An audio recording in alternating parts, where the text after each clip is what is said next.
bonjour. Tout d'abord, merci de nous recevoir. Pouvez-vous nous présenter en quelques mots votre groupe et votre rôle dans l'entreprise? Donc, notre groupe, c'est une société familiale, la société Algan, donc, qui a été créée par M. Algan Roger en 1974. Aujourd'hui, en 2008, nous sommes 220 personnes à 230 personnes, suivant je dirais, le marché. Mon rôle dans l'entreprise, aujourd'hui, c'est l'amélioration continue et la responsabilité du secteur technique. Et quelle est votre position sur le marché national et international pour votre groupe aujourd'hui? Au niveau de notre activité, en fait, au niveau, on va dire, plutôt national. En international, on n'a pas encore vraiment développé, à part un produit, on va dire, Airbus, que l'on livre sur la Grèce et la Chine. Sinon, au niveau national, on travaille plus Airbus à en gros 50%. L'activité aéronautique représente en totalité environ 75 à 80%. Le nucléaire, une petite part, le médical, beaucoup de mécanique générale, qui est notre cœur, quand même notre cœur d'activité au sein de la société Algan.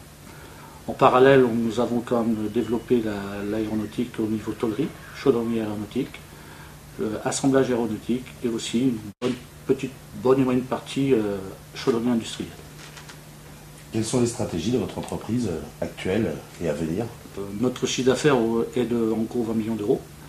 Le but, c'est d'ici les 4 années à venir de le doubler, mais par le biais de la sous-traitance exclusive. Pouvez-vous nous dresser un bref historique de la naissance de la CFAO dans votre entreprise? Alors, dans la société Algan, la CFAO a commencé dans les années 89-90 avec 2 programmeurs dont je faisais partie. Ensuite, nous sommes restés un certain moment à ce niveau pour finalement, dans les années 2002, arriver à 12 programmeurs.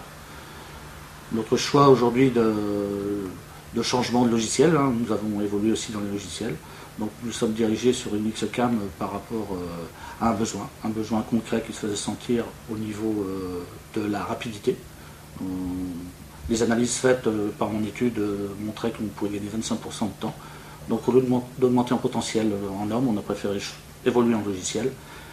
Et aussi, pour l'avenir, ce qu'il ne faut pas oublier, c'est que nous avons des parcs machines avec des armoires Siemens, et on pense que le développement sera lié entre la CFAO et l'armoire Siemens dans peu de temps.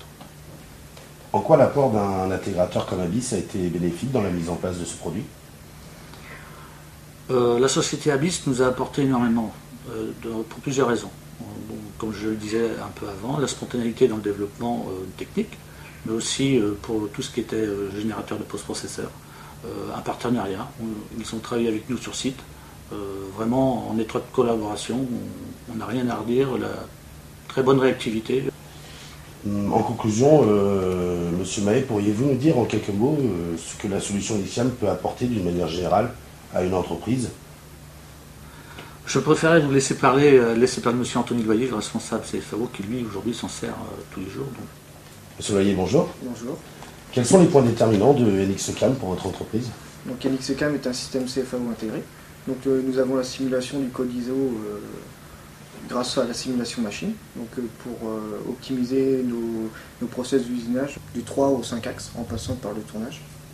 NXCAM offre un choix multiple de stratégies d'usinage, une interface performante. NXCAM est un logiciel ouvert. Ce que vous nous montrez actuellement, Monsieur Loyer, est donc la première réalisation que vous avez faite sous NXCAM. Oui.